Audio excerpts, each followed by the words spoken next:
Bienvenue dans ce troisième épisode sur le déploiement d'applications Django. Dans cet épisode, on va configurer Apache 2 pour faire tourner notre app Django.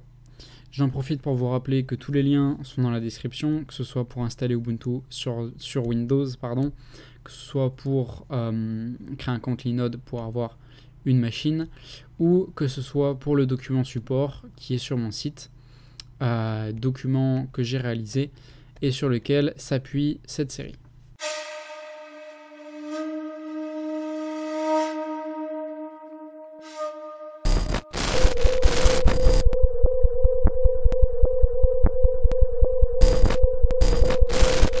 Maintenant, on va installer Apache. Donc, le premier truc qu'on va faire, c'est sudo apt install. Alors, je pourrais quitter mon environnement virtuel normalement avec exit. Non, c'est ma logo. Pas grave. Ok, peu importe. On va installer donc Apache 2. Voilà, le mot de passe. Je me suis encore trompé. Voilà. Oui, je vais installer Apache 2. Pareil, coupure si jamais c'est trop long. Ok, sudo apt install. Maintenant, il nous faut une extension d'Apache pour pouvoir utiliser Python 3. Donc, c'est install lib apache 2-mod wsgi w-a-s-g-i-3 pour Python 3. Alors, attendez, on voit pas. Voilà. Hop, entrée. Donc là, on a l'extension pour que Apache puisse utiliser notre fichier wsgi avec Python. Ensuite, on va créer un fichier de configuration pour notre serveur. Donc, on va aller dans etc. On y allait l'autre fois. On va aller dans Apache 2. On va aller dans site disponible, donc sites available. Voilà. Donc ici, on a quoi? On a deux fichiers. On a 00 default et default. Ok. Donc, ce qu'on va faire, c'est qu'on va copier, donc avec sudo, le 00, comme ça, et on va le copier sous le nom de tutoriel.conf. Comme ça. Tutoriel, je vérifie. Voilà. Ensuite, on va réutiliser Nano, notre éditeur de texte, sur tutoriel.conf. Et là, ce qu'on va faire, alors je vous l'ai mis là, ça va être assez long à taper, donc c'est pour ça que je vous l'ai mis ici. Hop, on va aller en bas. Alors, ça ressemble un peu à du HTML, mais ça n'en est pas, puisqu'il y a comme des balises. D'abord, on crée un alias, ok? Cet alias, c'est pour tout ce qui est statique. Donc, pour l'URL statique, voilà. Donc, pour ça qu'on met slash statique. Et ça va correspondre à home, mon user. Donc, moi, mon utilisateur, c'est Ninja. Mettez-vous le vôtre. Mon app, moi, c'est tutoriel. Pas de faute, tutoriel, voilà. Et le dossier s'appelle assets. Donc, c'est pas notre dossier de base statique, c'est le fichier qu'on a mis dans static root. Et après, on a copié tous les fichiers qu'on a fait collect statique. Voilà. Donc, assets, pour moi, en tout cas. Ensuite, directory. On crée un tag directory. Hop, voilà. Peu importe. Voilà, directory. Donc, on sélectionne le dossier home. Donc, mon user Ninja, mon app tutoriel, statique. Hop, on referme la balise. Ensuite, on peut mettre une balise fermante, donc comme un HTML avec un anti-slash. Ou un slash, c'est un slash quoi. Directory, du coup. Hop, je vais revenir là. Hop. Alors, viens là. Et ici, je vais mettre require all granted. Je sais pas comment on dit. Bref, peu importe. Donc ça, c'est pour dire qu'en gros, ce fichier, ce dossier requiert les permissions. Ensuite, alias pour média. Si vous n'avez pas de dossier média, dossier statique, bah vous mettez pas, hein, tout simplement. Mais c'est très rare de ne pas en avoir. Ninja. mon app. J'allais taper mon app, mais c'est tutoriel. Et média. Hop. Donc là, pour aller plus vite, directory, je vais prendre ça. Je vais le copier, je vais le coller. Et je vais prendre ça, puisque c'est la même chose, je vais le copier, je vais le coller. Voilà. Et si on a un problème,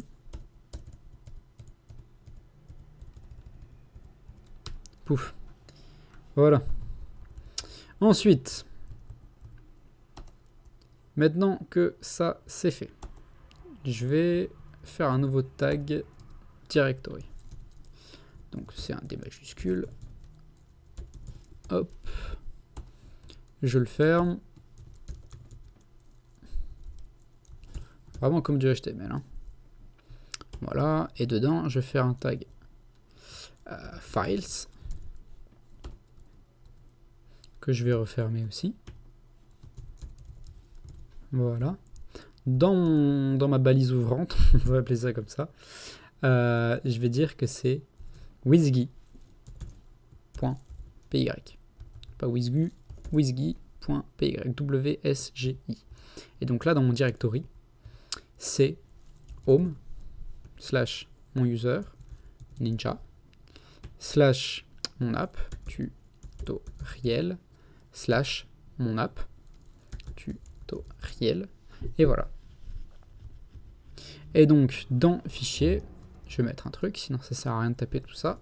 Je vais mettre require all granted. Simplement.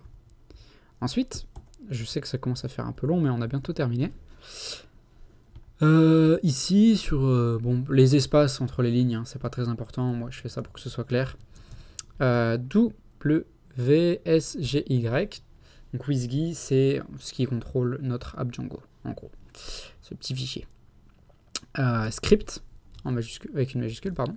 Script, comme ça. Alias. Donc là, vous avez compris, c'est un alias, mais cette fois-ci, c'est pour le script. Donc, pour toutes les autres requêtes, ça va être slash home, slash tutoriel. Non, c'est mon user, pardon, excusez-moi, j'ai fait une erreur, ninja. Tutoriel, mon app, tutoriel. Hop. Et ensuite, c'est WSGI wizgy.py. Ok. Je vais vous le mettre comme ça. Comme ça. Voilà. Ensuite, on va faire WSGI DAE, daemon, c'est DAE, daemon process.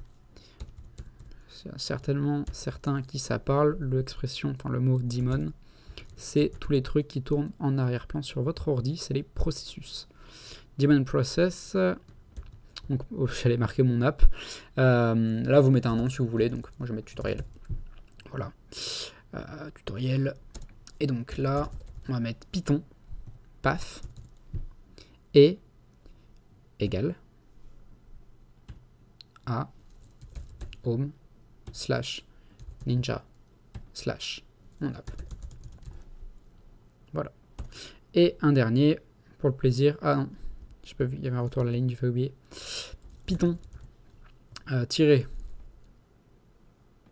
home qui va être égal, lui, à donc, slash home slash ninja slash mon app, donc tutoriel slash VNV, c'est l'environnement virtuel. Ok, allez, une dernière, WSGI. Cette fois-ci, c'est process group. Et on va remettre ce qu'on a mis au-dessus. Important. Tutoriel. Boum. Maintenant que ça, c'est fait. Si je fais hop. Voilà, j'enregistre. Je vais revenir tout en arrière. Et je vais dire sudo a2, donc pour Apache 2. Nsite pour enable site tutoriel.conf. Ok, .conf, pardon. Voilà. Ensuite, sudo a2 pour Apache 2. 10 pour disable site pour site, donc pour désactiver un site, 000-default.conf. Ok. Boom. Donc là, j'ai activé mon site et j'ai désactivé celui qui était par défaut. Alors, sudo ch1. Donc ça, on va changer le propriétaire de la base de données. La propriétaire de la base de données, ça va être www-data. Donc www-data, c'est Apache, mon app, tutoriel, et db.sqlite 3. Alors j'ai fait une erreur. Voilà l'erreur que j'ai fait, c'est tutoriel comme ça. Excusez-moi, il n'y a pas de slash devant, c'est pour ça. Donc, voilà. Donc maintenant, on va donner les permissions à 6, 6 et 4 à tutoriel sur la base de données. Ensuite, on veut changer donc ch en le propriétaire de l'app tout court. Donc là, il faut que je corrige l'erreur. Laisse-moi 2 petites secondes. Donc, je reprends. Je vais donc modifier ch on www.data. Donc le propriétaire, ça va être www.data, donc Apache, sur tutoriel dossier média. Non, c'est tutoriel tout court d'abord. Je me trompe de ligne. Voilà. Ensuite, on va refaire un chown, mais ça va être sur média. Et ici, je vais ajouter -r pour dire récursif, donc tout ce qui est dedans. Voilà.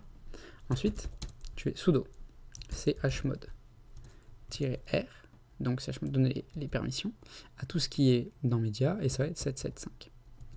Tutoriel média. Voilà. Et pour finir, sudo chmod, donc on donne les permissions 775 à tutoriel. Voilà. Donc, c'était un peu long, mais on est bon avec les permissions. Est-ce qu'on le fait tout de suite ou pas? Ouais, bon, ça va être un peu long. Vas-y, on va le faire tout de suite. On va créer un fichier de configuration. Donc, sudo touch etc config. Donc là, on crée un fichier config dans etc. C'est config.json, ok? Donc on va le modifier avec nano. Hop, voilà. Et dedans, on va mettre donc du JSON, donc ça va être décroché d'abord. Pouf. Dedans, on va mettre hop, secret key. Donc ça, tout le monde là. 2 points. Hop, juste comme ça. On va mettre email host pour l'exemple. Voilà. Et on va mettre email password pour l'exemple aussi. Bon, j'en ai pas sur ce projet, mais si jamais vous pouvez le mettre ici. Hop là, comme ça. Donc j'enregistre. Hop. Ensuite, je vais sudo nano mon projet settings. Je récupère ma clé secrète, donc je la sélectionne, je fais un clic droit, boum, là je l'ai. Et ce que je vais faire, non, juste quitter comme ça, hop. Donc je peux faire pareil pour les autres informations que je veux cacher.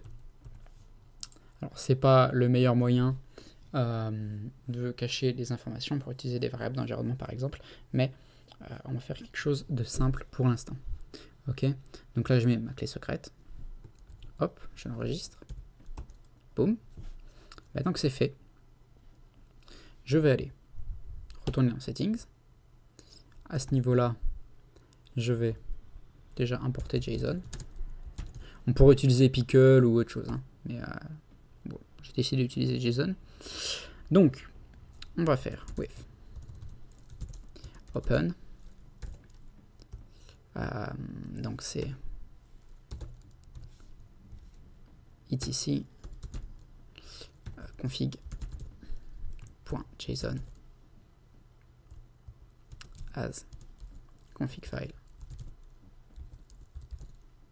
Voilà. Je le mets comme ça. Tac. On va mettre, oula. Voilà. Config égale JSON dot load config file. Oula. Config file. Voilà. Pouf. Et donc maintenant, on a dans config notre JSON.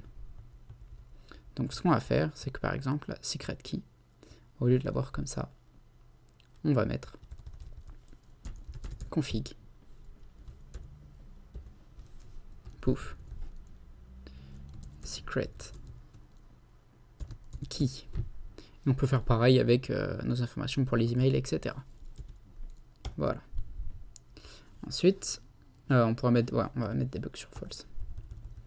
Donc ça c'est le debug, c'est seulement pour le développement, pas pour la production quand on est en ligne, parce que ça peut donner pas mal d'infos à des personnes qui essaieraient de s'introduire sur notre application.